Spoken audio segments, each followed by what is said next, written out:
Champions Mojo is part of the CG Sports Network. Welcome to the award-winning Champions Mojo, hosted by two world record-holding athletes and health, life, and leadership coaches. Be inspired as you listen to Conversations with Champions. And now, your hosts, Kelly Pallas and Maria Parker.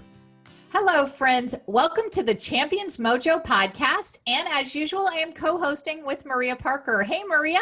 Hi, Kelly. It's great to be here today. Thank you for the usual warm introduction. Oh, yeah. It's great to be with you as always. And we are so excited today. We are going to give our guest the introduction that she deserves. But first, let's welcome her to the show. Rebecca Soni, welcome to Champions Mojo. We're so glad you're here, Rebecca. Thank you so much. Yes. So as we said, I'm so excited to have Rebecca. We're both excited. And Rebecca Soni is a winner of 22 medals in major international swimming competitions. She is truly an incredible champion. She made a name for herself in the 2008 Olympics when she won gold in the 200-meter breaststroke, shocking her competition and setting a new world record. And then in 2012, she came back to defend her title, again breaking a world record and becoming the first woman ever to break 2:20 in the 200-meter breaststroke. She has many great wins in her life and records in swimming, but since 2015, Rebecca has been using her talent and knowledge to help young athletes. And Maria, can you tell us a little bit more about that? Sure, Kelly. Rebecca and her friend Caroline Burkle started RISE in 2015. After retiring from professional swimming, Rebecca was learning more about the aspects of her performance that she hadn't even consciously known during her professional swimming career, like mindfulness and breathing, yoga, and body position.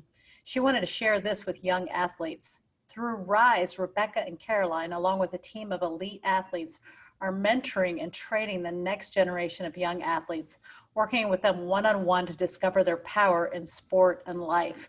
We're really delighted to welcome this champion in sport and life to Champions Mojo. Welcome. Yes. Thank you. Yes, Rebecca. And of course, Caroline Burkle is your fellow Olympian, and we had her on the show, and she was great. So do you want to start off just telling us about RISE? I think that is just a really exciting program. Absolutely. Yeah. Thank you. We've been at it for quite a while, and it really started in the process of my own, journey past sports. We're always talking about what happens on the podium and at the Olympics and on the world stage and in the pool.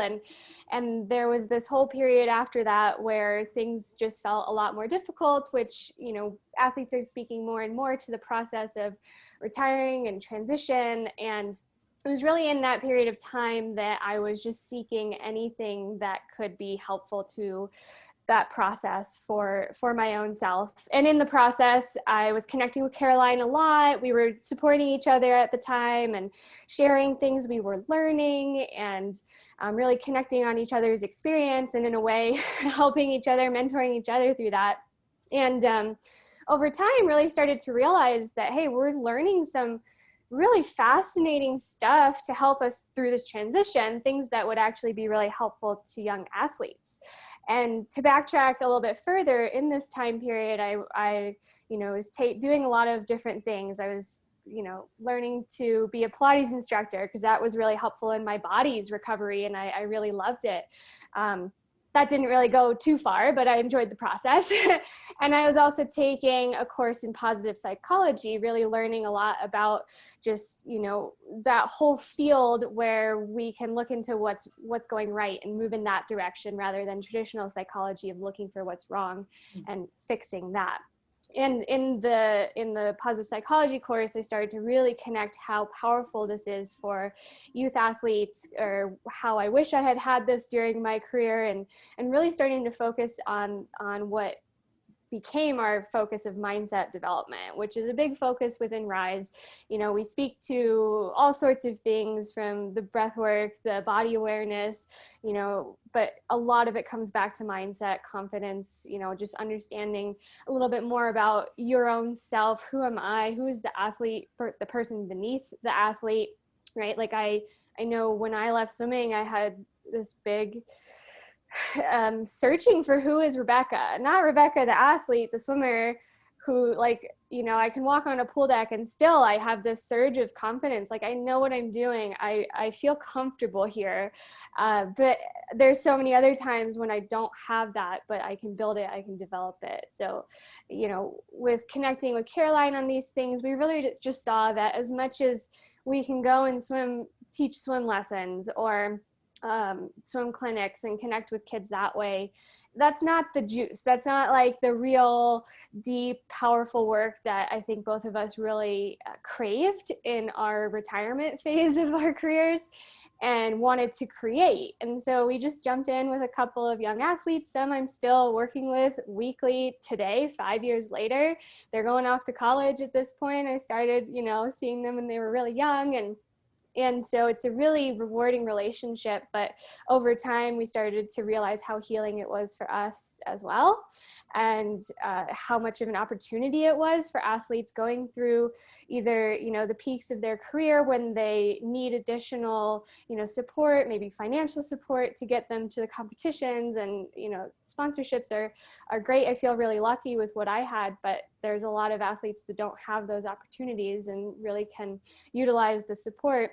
But also, and perhaps mainly for the retiring athletes who want to give back and have so much valuable, powerful information that's nothing to do with what your breaststroke looks like or, you know, the drills that you can do to improve, but really, you know, who are you and how can you improve yourself and how that makes you a better athlete. So, you know, this has been a winding road building to rise as it is today, when we have over 30 mentors from all different sports and tons of athletes all across the world that are utilizing this, and we're really just continuing to evolve as we evolve, which is a really beautiful thing, and working with an amazing team of people and friends, and just really feels very connected and beautiful all around. Kelly and I talk a lot about identity. It's interesting, you know, what you're talking about is an identity that's changing, and, you know, like, we ask each other, you know, what are you? And Kelly will say, well, you know, I'm a swimmer, you know, even though I'm when I'm not swimming, I'm a swimmer or whatever. And sometimes I'll, you know, anyway, my question is, now that you're moving into this new sort of usefulness in your life, how has that changed your identity? It absolutely has. I mean, it's been 8 years since I raced last, and in some ways that feels like a really long time ago. In other ways, it feels like just yesterday, and I still do feel that swimmer identity, maybe in different ways at this point, but I still feel the connection to the Olympic movement and to that part of my life. But I also am really conscious of that not being my main identity and not being the thing that I hold on to. And, you know, honestly, I struggle with speaking, you know, doing speaking engagements or like talking about my Olympic story sometimes, because it is looking in the past at a different part of myself that's not really moving me forward necessarily. And it's really powerful to create, you know, the community, the people in my life that support that forward growth. And I think even within Rise, it took us some time. You know, we're still speaking towards the Olympics, and we want to be that support system for, you know, the mentors that work with us. So the athletes that are either finishing up their careers or still competing, or, you know, they're moving into a different realm of their identity, so we can all kind of connect and talk about this stuff. And it's kind of interesting too, you know, I'm dabbling in, just for fun, other sports, nothing competitive, but just like running on the trails outside my house, or, you know, and we've talked with some friends too of like, sometimes I feel like I identify myself as a runner as well, but by no means with any accolades or any, you know, desire to accomplish anything other than I like to run, or, you know, I enjoy this thing and it brings me joy. So I kind of identify with that. But yeah, and also doing my best to just not identify as any of those. I'm just me. Like, I'm just Rebecca, and, you know, that's enough. And I think that can be a really hard thing to balance with the built-in ego of athletics. Like, athletes are very selfish. We have to be, in order to take care of our bodies and push our bodies and achieve the things that we want to be. And, you know, looking back, I really see that self-focus that devoured my life for 15 years and was necessary in order to reach the next level and the highest levels. But it also really didn't serve me after that was over, and really learning how to break that down and realize, you know, there's so much more to who I am than if I can break 220 in the 200 breaststroke or not. Or that at this point feels kind of laughable. Like, so what, you know, but obviously it's a huge accomplishment and all that, but it's also, there's also just so much more to who we are as individuals that have nothing to do with our accomplishments. Yes, yes. So it sounds like this is very healing and rewarding for both the mentors and the mentees. And so if someone is listening and they have a young athlete in their family, either, you know, somebody that they want to connect to Rise, could you tell us, like, is RISE an acronym for something? Does it stand for something? And how do they get connected? Who is your ideal candidate? Does it cost money? Like, just, you know, if somebody's listening, they're like, oh, I want to get connected with RISE. What do they do? And what does it look like? Awesome. Yeah. So RISE, we're just pulling on this concept of building ourselves up, right? And, the process, we used to have this like nice swoosh looking thing in our logo. Now we're just mountains, because we all love Caroline and I both really love the mountains, and I live in the mountains, and that just inspires me. But yeah, the program itself is ideally for kind of teenage athletes. You know, kind of thinking back to the early days, it's like, I want to work with that athlete who's like, it's no longer rainbows and butterflies. All of a sudden, like, it's hard and I don't want to get up in the morning and I'm plateauing, or I can't break my best time, or, you know, it's not usually, that usually happens around the teen years. So that's our, you know, the ideal athlete that we work with, but also someone who is looking for something else. You know, they realize that I can put all the training in the world in the pool or in whatever sport I'm doing, but there's got to be something else. You know, like I think back to the world stage, the Olympic stage, the top 8, the final heat, and looking across at all those athletes, and don't tell me that any one of them trained harder than the other. Like, everyone is training as hard as they can. And, you know, what's the difference? What's the key distinction between the athletes, the good and the great, you know, the winner and the 3rd, 4th place. And it's so much more than just the physical. So it's almost this like curiosity that within the athlete of like, there's got to be something more than, you know, just swimming in the same circles that I've been doing for years and years. So yeah, that's kind of the ideal person that we love to work with. And as far as what it looks like, we do mentorship, so one-on-one weekly Zoom meetings, and we have a couple of different offerings on the website, and it is a fee system. So it's not, it's either $3.99 a month for the full time. Every single week you're working with a high elite level athlete, diving into mindset, where it's kind of like a blend of, you have someone here connecting with you, talking you through, you know, anything that's showing up in your life. And also we have this amazing tool, library of tools of mindset development, exercises, resources. You know, we have a lot of research behind all of our content, and things that can really help you practice throughout the week between your sessions. So it's not just hanging out and chatting, but you're actually making those, you know, slow, gradual, really impactful changes that can show up down the line. So it's really like this relationship that you're cultivating with this elite athlete that, you know, is giving you all of their best information of what they've learned in their, you know, for me, 15 years of athletics and the trials and errors, what didn't work, and you're getting, you know, the straight access to all of that information directly from somebody who's been there. So it's a pretty amazing opportunity to connect with somebody who's really there just for the athlete as well. They're really a one-on-one, you know, it's all about you and your progress and what's going on for you. And what does RISE stand for? It doesn't really stand for anything. Oh, it doesn't. Oh, I thought. No. I'm sorry. Okay. I mean, yeah. It's just the concept of rising. RISE. Yeah, RISE. It's beautiful. My initials are RIS, so that kind of like started it, but that it's nothing to do with me. It's like kind of coincidental. But yeah, it's all about just like rising up into who you are as an individual, not just an athlete. Like, yeah, we'll help you be a better athlete, but what we really care about is that you'll be a better human.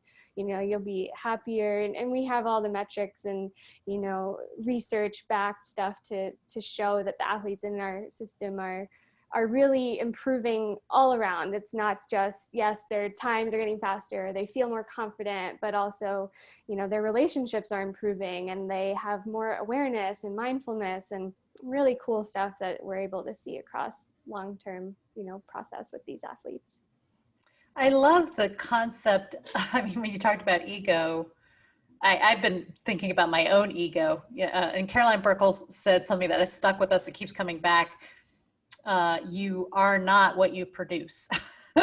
and so, just this concept of, I mean, I think, we interview champions and we want to know, what the mindset of champions is. And there's, in order to be successful, there is a certain amount of ego that you have to, you have to serve, you have to be single-minded, but I love this sort of expanded concept that you're talking, or I think I hear you talking about, which is, beyond, what I am producing in the pool or whatever, what more is there to me? And I guess my question would be, as you work with these athletes, do you think that they're going to come out at the other end after their athletic, career is over, more prepared for real, the life that you had to kind of face after your professional career? And how do you think that might work? Absolutely. And that's something I'm very passionate about, because I certainly remember the moment of finishing my last race in London, and just, it was instant. It was just this like, oh, like, this is not what now, and who am I now, and what value do I possibly have now? And, these really deep hitting, gut wrenching kind of feelings. And so, yeah, I think we speak to that a lot. And I've seen, I'll kind of bring it to this moment now, the athletes that we've been working with over the last year within the crazy 2020 COVID, nobody's training, people are trying to train, we're back at the pool, we're out of the pool, we can't race, all sorts of different things that, kids are having to deal with, not just their sport, but also school, and in so many different big ways, and just having that opportunity to talk about that. But I've seen a lot of athletes really, putting swimming into perspective, and whatever sport it is that they do, we've had these amazing conversations around, like, who am I outside of that? And I used to be just this like fully intense swimmer. Now I have a little bit of like perspective over, like, I am the person who swims, and there's so much more to me. And just having those conversations during this time when they couldn't swim, or they're trying to be recruited for college and can't get to races, and whatever the issue may be, and they're just starting to see things with a slightly different perspective. So it's definitely something that is incorporated within this conversation of just the general back and forth and discussion of, we're not just sitting here telling you, because it's easy to say, yeah, you're more than just a swimmer, but it's those like conversations that really start to have it be understood in a different capacity. And over time, we're really seeing that shift. I think I really saw it during this last year, specifically. And so, yeah, I think I know that they are able to, have a little bit more of a smooth transition in their time whenever that comes. But also, I think it really allows them to keep their sport in proper perspective currently, and that can also help them become better athletes. And I think to those athletes that are like so determined, they're so like it's their everything, they're forcing, they're working so hard, it's kind of like you're just forcing the whole process. And I think back to certain parts of my career that felt so forced, effortful, just grinding away. And we do have to have that grit and determination and be able to grind it out. But also there's those moments when everything's a little bit more aligned and my purpose is clear, that like I'm doing this, but I'm also okay as a human, and my value doesn't ride on my success. And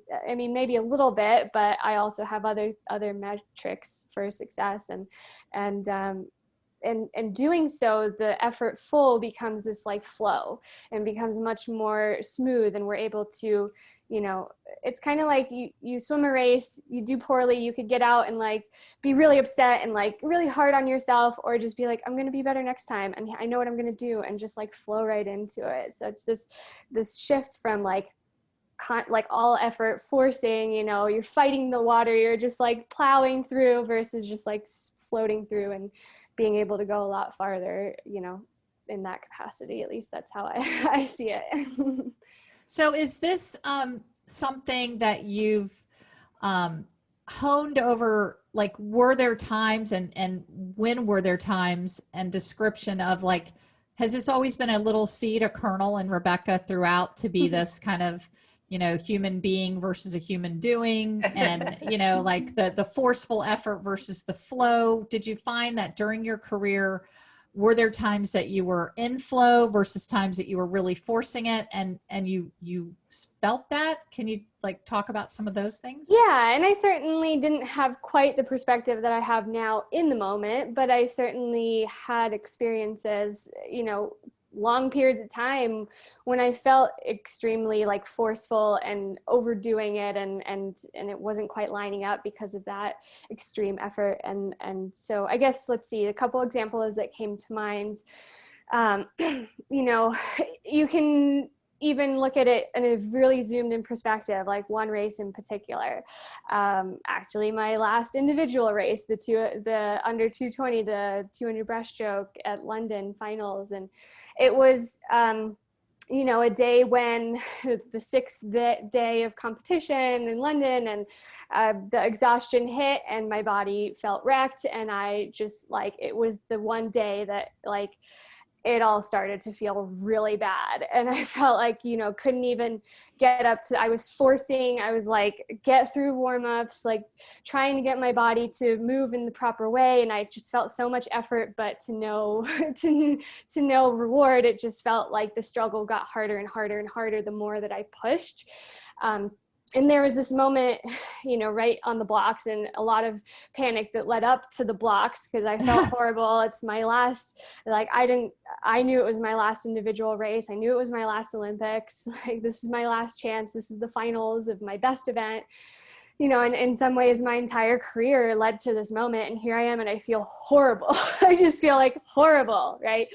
And there was this moment on the blocks when I had this just like release of that effort, and it just became clear. I saw myself resisting, and I felt this like, I don't think I can do this. Like I'm all out of effort. Like I efforted until there was no more left, not mental, not physical. Like without a doubt, the physical side was like, didn't feel it at all.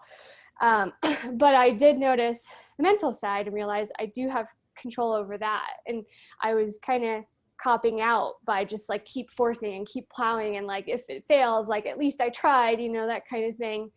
But in the quiet of like getting to the blocks, standing behind the blocks, hearing kind of that mental chatter being like, I don't think I could do this. Like I'm dead, I'm exhausted. And just realizing like I'm sabotaging this moment. This is my one chance to this is my last moment, and it's a lot easier to just be like, oh, I'm dead, I'm tired, I can't.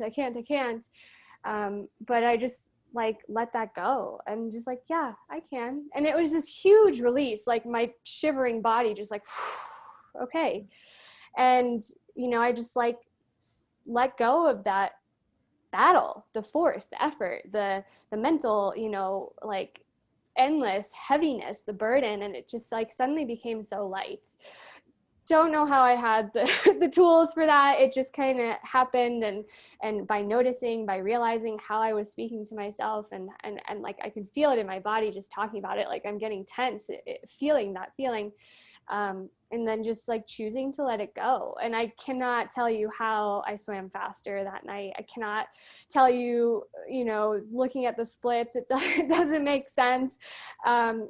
my body was still just as tired, and somehow I was able to, break the world record, make my goal that I'd had for 10 plus years of going under 220, win the gold medal, so on and so forth. And it was all just complete flow. Like, I was not in control. I just released that control and let it flow through, and just trusted that I had whatever it needed to complete that race. So that was definitely one moment, like one specific moment, one specific race where I know that if I hadn't released in that way and like let go and surrendered in that way, it wouldn't have turned out the way that it did. I wouldn't have been able to, accomplish what I did with by that effort and the force and the, so that's one example. That is a great That's an example. incredible story. It's a perfect example, and we love stories. It's a beautiful story. So have you taken that and used it in real life? And do you have any like post swimming, like real life situations where you were fighting and then? Yeah. And I would add to that question, how do you coach people against the resistance, for yourself? How do you coach that? Because that's something we all struggle. Yeah. Let's see, I'm trying to think of a specific, relevant example, but certainly with running a business, with running Rise, and there's a lot of stress that goes into, the process of managing and being responsible for other people's, livelihood and just creating the culture and working with the team. It's fantastic, but it can be a lot and a lot to learn. And I know there's been many times when collectively, now there's 5 of us kind of executively with Rise, and collectively, like, we have to check in, and like we catch ourselves really being in that forceful place. And it's a lot harder, I think, for me, because, like sitting on the computer all day doesn't give you the same like ability to release or let go as something physical, where like you can go splash around in the pool and kind of like work stuff out of your body, like somatically releasing and whatnot. And you have to find other ways to bring that into my work flow, into my work day. And that's something that admittedly I still need a lot of work on. And so I know one of the most powerful things I think about the mentor relationship is like, these kids get to see that we're not like gods and goddesses. We're not perfect. Like, here's all the ways that we're experiencing the same things in so many ways. And it's really beautiful to kind of work through that together. Like, I can't tell you how helpful the conversations with my athletes have been for me and what I'm going through now. They're trying to build themselves as an athlete. I'm trying to build myself as a, as an entrepreneur, as a business leader, or just like in my day to day. And there's a lot of connection there. So we're not coming in like, hey, we know everything and we know how to do it right. But hey, we're doing this with you. Like, there's a lot to learn no matter what level you are athletically, so to speak. So yeah, it's definitely present in my life every day. And I know we really have to, Caroline, myself, and our team, like, we have to be conscious of it, because we get trapped in that forceful cycle as well. And you mentioned, how do we work through that, and how do we actually build that ability?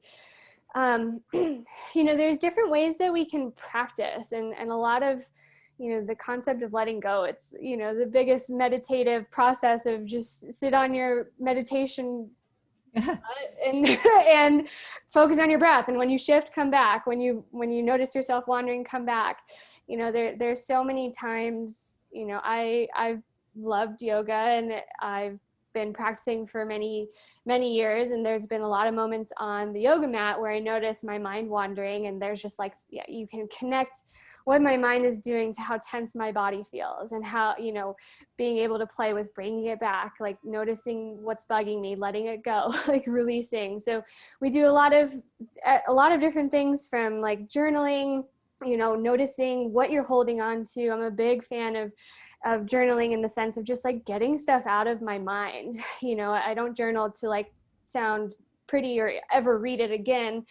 There's many days when I employ more of like the artist's way, if you know that, where you just like write whatever ugly thought, disgusting, nothing I would say to somebody else, nothing I would ever admit to thinking, but it's in there. It's like, it's my thought. So if we write it down, it's amazing how it like releases from our mind. We like to hold everything that we can, you know, in our, I just like hold on to so much, and whether we feel it, you know, just any thought that keeps coming back, just write it down, throw it away, you know, just write, throw it away.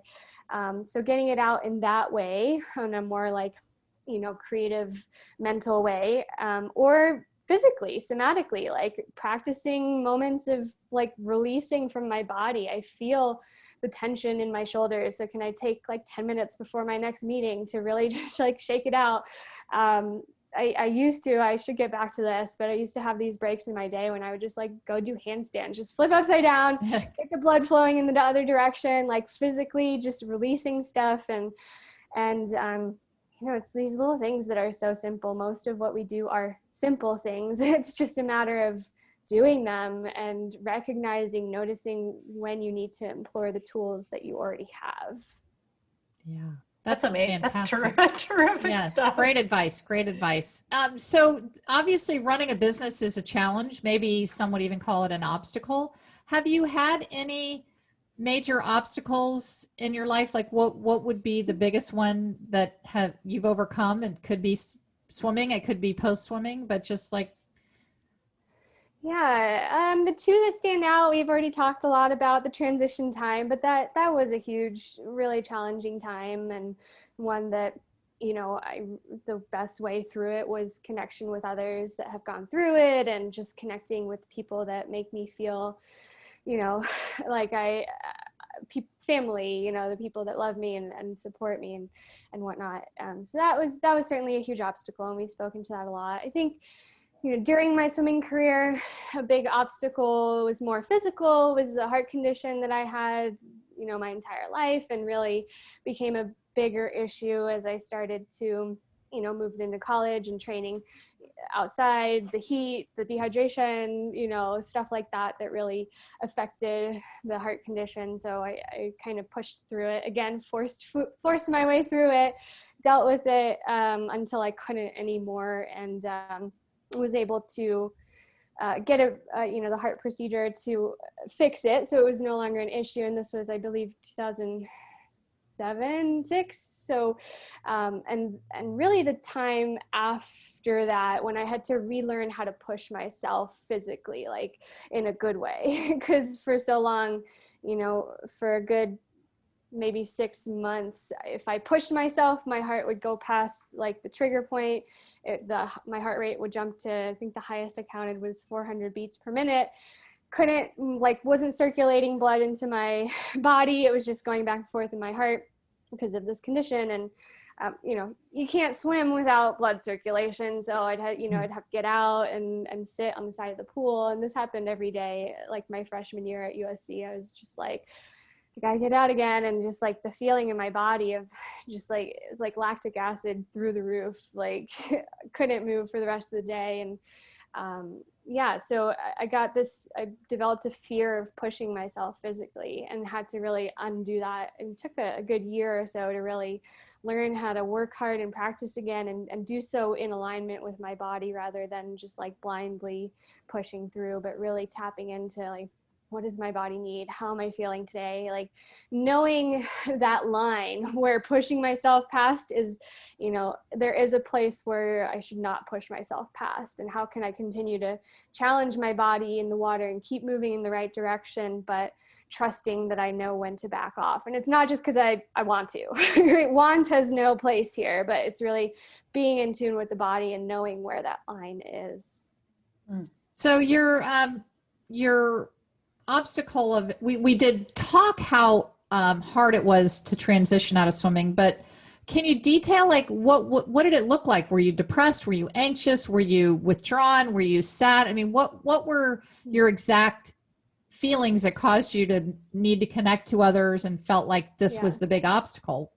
Yeah, for me, it was pretty severe depression that I had experienced. And I don't even recall the exact amount of time, but many months of, the laying in bed. And my dog at the time, I always credit him with, he's got to go to the bathroom, so we've got to go walk, and that got my body moving. But aside from that, like, it's such a wild feeling to have your purpose stripped away. And I had very little concept of my value outside of Rebecca, the Olympian, Rebecca, the breaststroker, right? And when we have no more need for that, like I knew my swimming career needed to be done and I was ready. And yet there was nothing else. Like, I just couldn't even picture the future. I had no concept of what to do with myself. And so, yeah, I was going through some deep depression, couldn't get out of bed except to walk the dog and then get back in. and just, yeah, I think animals can be really magically healing. They look at you with the same eyes every day, the same excitement, and you look into another creature's eyes and realize that, there is this value to life that he knows nothing about my swimming or ever cares. I mean, he came to the pool deck for practice sometimes, but other than that, he doesn't understand, so it just in kind of a cheesy way. But yeah, I think animals have been a big part of my healing process and connection to just like, I don't know, sometimes it feels so funny. We're all just like these human animals running around pretending we're important for this or that reason, or that what we're doing is valuable. And it is valuable, but in other ways, like, I can just go sit by my creek with my dog and also feel incredibly valuable and feel like connected to life and nature and life's purpose of just living it. Like, the purpose of life is just living it and realizing, I know in that time of my depression post Olympics, which I think it lasted for years, honestly, but that intense phase was just a couple months. But I forgot where I was going with that.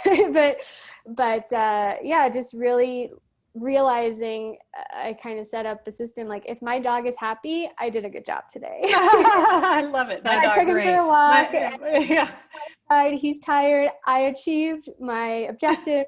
And I did a good job, and I can be proud of myself. And, coming back to the simple things, Yeah, I love that. And one of my favorite things is our science fiction movies in the future where we're all Earthlings. Like, my husband and I just say, why can't we just all be Earthlings, not Americans, not, whatever you are, not women, not men, just we're Earthlings. Dogs are Earthlings and frogs are Earthlings, and, we all just inhabit the earth. So I love that. I think that's a beautiful way to. You reminded me of my dog this morning, who I was late getting out of bed because I did something hard and I didn't want to get out of bed. And, he put his head on and looked at me like, hey, Mom, are we going to do this or not?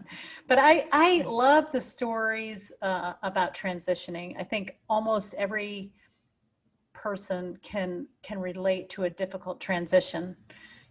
I was a very busy mom of 4, and then all my kids went away, and I had to figure out who I was, and people retire. And right now I'm coaching somebody who's changing things up. And so when you're one thing and you're intense and committed and, and you try to do the best you can at that, and then all of a sudden you're not that anymore. It's a transition. And so I guess, what can we learn about transitioning? What do you have to offer people going through any transition? I mean, it's difficult when you're young. I'm sure people look at you like, you're a gold medalist. What do you got to be depressed about, right? So that makes it a little harder, because people are maybe you sense that people, or even you are judging yourself about that. But we all transition. We all change, jobs. How can you give us some coaching on, how do we get through transitions? Yeah. And when you said that, I'm kind of laughing because I remember this very distinct moment at my first Olympics. And I just remember thinking, like, the pre-race, the anxious, everything was like building up to this intense, like, I can't handle this anymore, just this intensity. And I remember having this thought, like a serious, genuine thought, like, if I can only like just win this medal, I cannot imagine how I would ever be upset ever again in my life. I remember that so clearly, and I fully believed it. Now it's like, how ridiculous could that possibly be? Like, there's no connection. Like, my medal, like, it sits right there in the corner. Like, it doesn't mean anything. I mean, no, it does not mean anything, but I think you know what I mean, that it's not connected to our happiness at all. And I think that's one of the most interesting dichotomies that we're living through as athletes, is we work for years and years and years towards this objective, thinking that it will make us happy. And I was not crying tears of joy on the podium. I was crying tears of whoa, now what? You know, like I couldn't even be present with that moment on the podium. But back to your question on, you know, moving through that. And yeah, I know I've experienced many transitions in my life, you know, the biggest being swimming to not swimming, but certainly many others along the way. And many times I have to remind myself that, oh yeah, I'm in a transition right now. And, you know, I recently, 4 or 5 months ago, bought a house, and I'm living out in the woods, and like, I have to remember I'm still transitioning to this lifestyle, even though I love it and everything is good, but it can still hit me sometimes so heavily. So the advice that I'm feeling called to share at this point with this is to learn, you know, for me, learning to find joy in the simple things, in the dog, for example, like finding joy in the moments that mean nothing on a more success operating society, moments when nobody's looking, but I can sit next to the fire and know that, like, yeah, how am I feeling? Tapping in with myself, those simple moments, the sunshine, you know, cracking through the trees, or a snowstorm, or, you know, making space in my life for the simple things has, I think, drastically helped me to just connect into myself and feel more grounded, so I can go through my day and do the silly things that I do on the computer. You know, again, back to the dog, I think through, you know, my dog is laying on one of them's laying on the floor right here, and they probably, you know, what do they think of me standing here all day just like tick tick tick tick tick away at the computer, you know? Like, what value does that have in their eyes when they're like, we either need to be going out for a walk, you know, see the world like your dog, and enjoy the things that they enjoy, go for a walk and you know, feel the fresh air, and finding those moments, no, my speaker just turned on, finding those moments when you can just like feel joy for the sake of a simple and joyous moment. I think that's always what's helped me, and feel refreshed enough to keep at it and keep things in perspective, I think, a little bit better. That's beautiful. You moved me with that. Yes, that is beautiful. So Rebecca, do you think that if you were the Rebecca of today, and you took this exact same mindset and personality, and you went back, you know, 10 years before you won Olympic gold, do you think you would have won Olympic gold? Ooh, that's a hard question. That's a good one. Do you think? I'm curious where this question comes from. No, I'm just, you know, I'm putting my hat on as a coach and a swimmer, and wanting people to think along those lines, wanting people to say, you know, because some of our questions that we love to ask champions are, you know, what traits make a champion? What, you know, made you a champion? And I'm feeling like if we ask you those, that, you know, they might be either, you might not, you know, think those questions were pertinent, or, but just with those two kind of hats on, like people that are listening that really want to be high achievers, but that maybe it's better today, instead of going to swim practice or going for a run, to sit in front of the fire, you know? So I'm just curious, like, how one who's listening can balance this, you know, we're all, you know, the ego and the ambition. See your eyes through a dog, but your dog doesn't want you to go to swim practice. So, you know, I'm saying, how have you reconciled this? That's a great question. It is Kelly. a really good question. Yeah. Thank you for asking it. I think, it's a little, I'm having a hard time finding an answer because the Rebecca today doesn't really have a desire to go compete, but that's because I've been there, done that, and that doesn't drive me anymore. But if I put myself back in that time when that was driving me, I can really see how, some of the perspectives that I feel like I'm developing now and moving towards could be absolutely, I think I would just be more in tune with myself and able to still achieve on the same level and perhaps even greater level, because I was fighting myself so much in the process. I was like, it was constantly a battle against myself. And if I could have somehow, incorporated more self-awareness, more, deeper understanding of why I want to do that thing, why I want to keep swimming and chasing, those times and what meaning it actually had for me. I do think that would have made my Olympic experience more whole, more complete, rather than as fragmented as it does feel looking backwards. But to answer your question, I think there could be a balance between, the peaceful moments, the sitting by the fire, those kind of more contemplative moments, and almost bringing that into the working moments as well. Like, it's not just sitting or out there at practice. We can all think of practices where, it was the hardest practice that I could think of. And I just felt so smooth and at ease. And it was almost meditative, right? It's like runner's high when you're, which I'm still trying to get there in my running. But yeah, having that ease within the effort, right? So you're not just finding those moments of peace within, the easy way of sitting by the fire and whatever, but you're also finding it in the moments of effort. Like, I come back to my coach, Dave Salo, who his thing is always be comfortable being uncomfortable, right? So it's just finding that ease, that, can I be at peace with myself while I keep pushing my body? Because I know why I'm pushing my body instead of just forcing it, against its will, so to speak. So, but yeah, I think there's also a time and place for chasing different things in life. So at that time, I was very driven to chase the Olympic dream and chase my goal time and achieve the things that I wanted to. And at this point, I would not want to do that, but I'm also, 10 years away from past that point in my life and realizing there's other things I want to do in my life with equal passion. And I still do push myself, but it's up mountains instead of down pools. I think that's a great answer. And there's a book, I don't know if you're familiar with it, called The Peaceful Warrior. The Peaceful Warrior.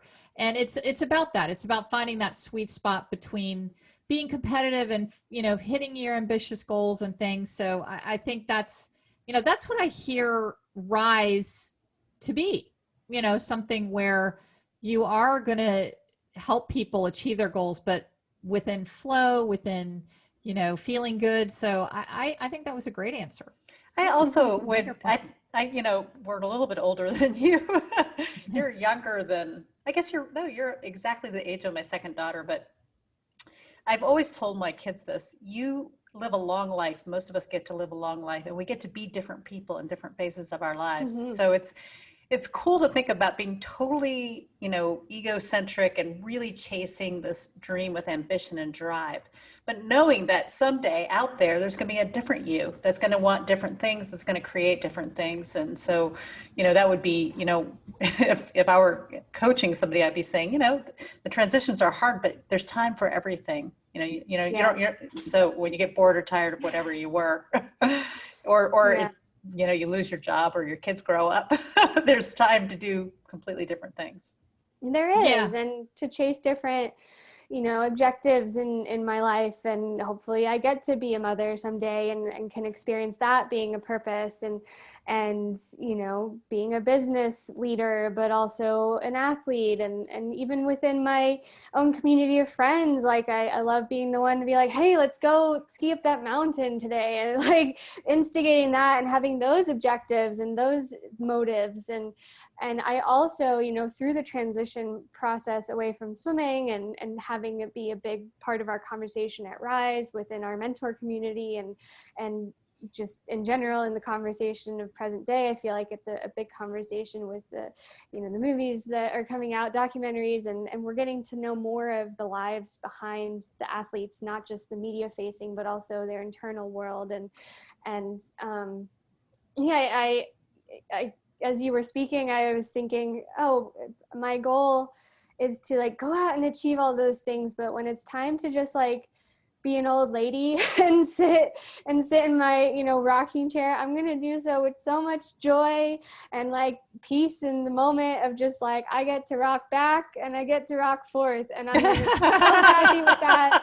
Not just because I'm like tired or anything like that, but just because I want to also along the way cultivate this sense of peace, like being at peace with myself as I'm running a business and stressed out and doing other things. And, I also am building that side of myself. And I know, from conversation and relating athlete transition to military transition to retirement transition, I've seen so many people retiring from their long career or just work in general, and they're like, what do you do with yourself? How does one, I'll go play golf, or all these things that people look forward to. And then, again, that lack of purpose or the shift in purpose. And so my goal is to just keep building my purpose, completely irrelevant of what I'm doing. And just, back to what Caroline said, it's not about what we do. It has nothing to do with what we're producing or doing. But also, I want to go produce and do great things, but also I want to sit in my rocking chair when I'm there and enjoy it. So you're obviously a business leader. What are your thoughts on what makes a good leader? So, leadership is such a huge conversation. I don't pretend to be a leader in leadership, an expert on leadership. My style has always been more lead by doing and rather than speaking. My thought on leadership is, how am I showing up for the people that I'm with? Like, I'm with you guys right now. How am I showing up here? When I'm with my team, how am I showing up with the team? I'm a generally quieter personality. I love listening, observing. And that's also the way that what I bring into leadership. I think there's a lot of different styles of leadership, and, Caroline and I kind of, lift each other up in that way. And we have very different styles that work really well for our teammateship and companion partnership. But yeah, for me, and as, team captain at USC and of the London Olympic team, and, it was always just like by presence, leading by doing, the work that I'm putting in, how am I showing up? How am I, supporting my teammates? But I'm not the one that's going to be leading the cheer. I'm not the one that's going to be, I'm not very active on social media, and that's, by choice. But I, business aside, even just like within my own small community, and like, for me, it's all about, how am I being present with the people that I'm with at the moment? And that to me has a really huge, lasting effect and really meaningful for my own value and purpose as well. Beautiful. So just real quick thoughts on Lily King. Yeah, I mean, she's amazing. I'll admit I don't keep up with swimming as much as I should, but of course know Lily King, and she's been amazing to watch over the years. And it's really fun to see the breaststroke legacy continue, and also such a strong personality. And it's been fun to keep watching in that way and see breaststrokers come into the limelight as well. Yes, absolutely. Very good. Well, we don't want to take you too much of your time. Maria, you want to hit the last question? Yeah, just is there anything that we haven't covered that you'd like to say? Not particularly, and this was a wonderful conversation. Thank you for the great questions and diving into, there's so much that we can continue to talk about always, but ultimately, I just appreciate the opportunity to share about Rise and to share the passion that we have for both the athletes that are transitioning and retiring and still have so much to give and so much to, that's our team now. We get to have this team of athletes that, we still can connect with and be a part of something together with. So that's really beautiful. And also have the opportunity to shift the foundation of youth athletics, to shift the starting point for them. We're doing this retroactively. We're doing the work. We're doing our own work that's necessary and supporting each other, but also, we really hope to shift that starting line for the future generations. Beautiful. Nice. Thank you. Yes. Are you ready for a little fun segment where we just do a quick little sprinter round of silly little questions? Oh, man. Sure. It just helps people get to know you a little bit better. So Okay. I think I could probably guess about half of these, but all right. Cat or dog? Oh man, I have dogs, but I became a cat person. Both. Okay, good. All right. Red or blue? Blue. Milk chocolate or dark chocolate? Dark chocolate. No dairy for Kickboard? me. Yeah. Oh, no dairy for you. Okay. Kickboard or no kickboard? Kickboard. Social kick. Social kick. Yeah, I love the social kick. Mountains or beach? Mountains. Football or baseball? Ooh, I don't really watch either. Okay. iPhone or Android? iPhone, I suppose. Coffee or tea? Right now, coffee. Okay. And sunrise or sunsets? Sunrise. And nail polish or no nail polish? No nail polish. Okay. All right. Marie's got some for you. Favorite color? Green. Favorite pizza topping? Vegetables. Okay, that leads to my next question. Favorite vegetable? At the moment, red peppers. Favorite swim complex in the U.S.? Ooh, man. I always loved racing in Austin at the UT pool. It's a great. I don't know pool. why. Favorite music genre? Ambient. Favorite, what's your shoe size? 8.5, I think. Do you have siblings? An older sister, yes. What's your favorite Star Wars character? I don't know Star Wars that well. Can you cook? Yes, I can. Okay, and what, you can answer this for yourself or for the people that you mentor. What word comes to mind most when you dive into the water, or what word do you want to come to your swimmers when they dive into the water? The first thing that came up was flow. Just like go with the flow. That's a great one. That is great answer. Well, Rebecca, it has been such a joy. Really a pleasure. Truly.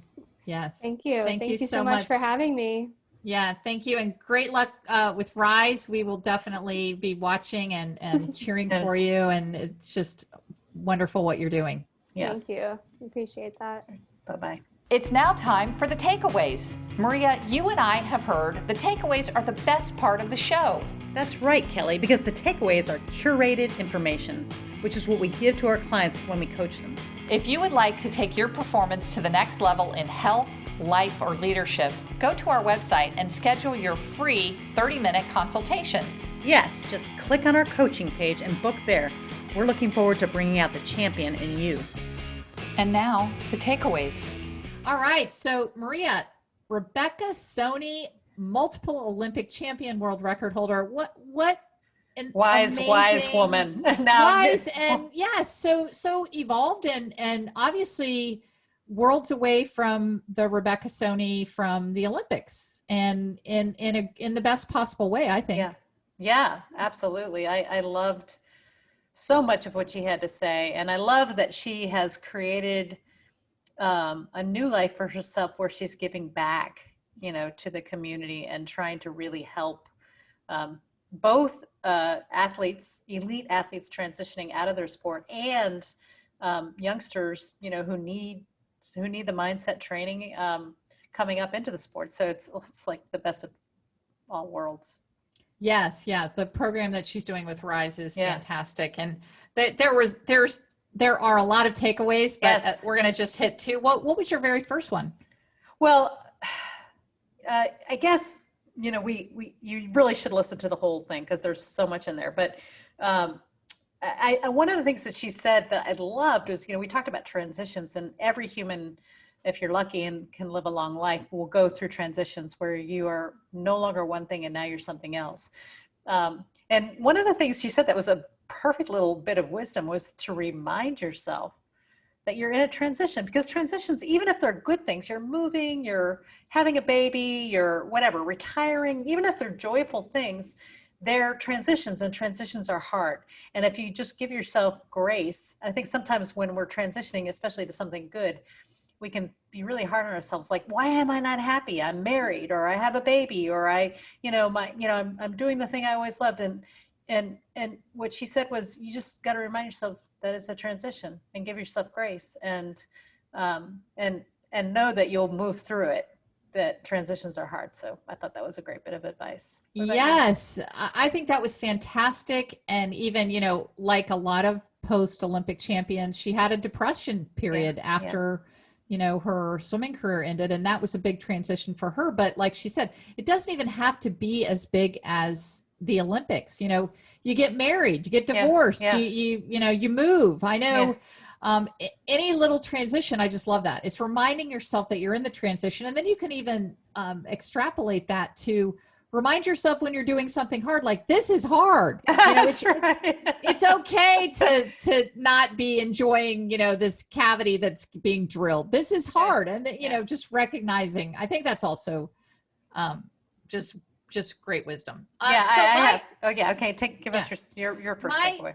My first takeaway was, I thought the story, and I think this is on our Mojo Minute, but the story of her being, it's not the full story, but her being behind the blocks at the Olympics and listening to her just fighting. She said it was effortful, and she was fighting it, and her body felt terrible. And then she listened to her mind saying what her inner voice was. She was listening to her inner voice. How did she transition from being in a terrible place mentally and physically? She said she was exhausted. She has no idea how she won the gold and set the world record. But she said, I listened to what I was saying, and then I let go, and I just let go. And so I think that I would describe as being in flow.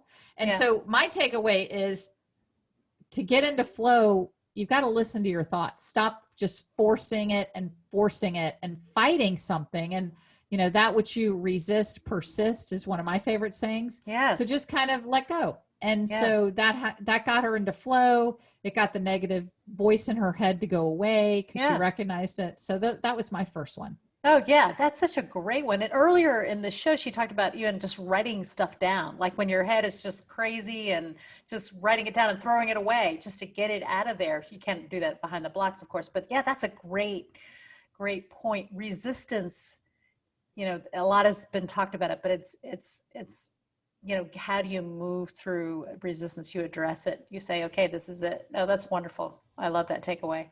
How about your last one? My second one is, something we talk about frequently, but I don't think you can talk about it enough, is she's really learned to be in the moment, or she's learning. She's trying to be, in the moment. And I particularly like that when she talked about, someday maybe being in a rocking chair, like old in a rocking chair. And we laugh, but she said, I'm going to be backing and forthing. And that's such a beautiful description of rocking, because when you're rocking, you're backing and forthing. She talked about, observing the joy of a sunrise or the crackle of the fire. So it's really, another word for it is mindfulness, but just being in the moment can bring you a lot of peace and joy. And I think it can help reduce the loud voices of resistance that, can be in your head. Yes, no doubt that is a beautiful thing. And one of the little hacks or tips that we use in our coaching is to keep people in the present moment is now I am. So the words are, now I am rocking. Now I am doing a podcast. So you're present, because it's so often we're just doing something. We may be mindlessly, thinking that we're talking to someone, but we're looking at our phone or we're thinking about our next thing. But now I am having a conversation with my husband, or now I am, eating. Rocking. So now I'm eating. Now I'm tasting this food. Now it's wonderful. Yeah. So I think that's a good tool. I love that one too. And my second and final takeaway was truly that, she was depressed after she got out of the Olympics. And so her healing for herself was connecting to others, and especially connecting with her dog. So I say, I think all of us earthlings, I walk around our neighborhood here and we have these unbelievable number of frogs that seem to pop out and be sitting in my path on the sidewalk. And I can't tell you the way that it just changes my parasympathetic nervous system when I'm, walking along and I see these beautiful little froggies sitting in front of me. I always stop and I say, "Hey, Mr. Frog." And I said in the show, Mark and I call these earthlings, that I think the world would be just a more divine place if all of us were earthlings, not Americans versus this or women versus men or whatever. It's just, we're not Republicans and Democrats, we're earthlings. Yeah. And so the way that Rebecca got through this depressive period was she connected to her dog, she connected to her friends. And so I think that's a good thing for anyone. And I also, one of our real focuses right now is helping people with depression and anxiety. And Champions Mojo has launched a depression and anxiety toolkit for athletes that is free. It's totally free. And we've curated the very best information and resources for anyone with that. It's, it's on our website, but I think, that connecting to people is definitely, it's one of our steps in the toolkit, and Rebecca used it. So I just thought there's a lot there. I hope people will listen to the whole show, but if they're just getting the takeaways, then that's, those are our two. Yeah. So if you're depressed or anxious, it's important to remember that we're incomplete without other beings, as you said, and I think we are not meant to be alone. My dad used to say, when you're alone, you make you make the wrong decisions. So connect with others and other beings, frogs, lizards, dogs, doggies, that's cats, a great takeaway. It was swimmers, cyclists. yeah. Mommies and daddies and grandkids too. Yeah. And sisters. That's right. Yes. Yeah. Never had a sister until I had you, Maria. So we're so lucky to have each other. Yeah, we are. All right. Well, another one in the books. And thanks, All right. Maria. All right. Love you. Bye-bye. Bye. You've been listening to the Champions Mojo podcast with host Kelly Palace and Maria Parker. Champions Mojo is produced by Cabra Media, and a new episode debuts every Tuesday. Subscribe wherever you listen to podcasts and leave us a 5-star review. Follow Champions Mojo on Twitter, Instagram, and Facebook @Champions Mojo.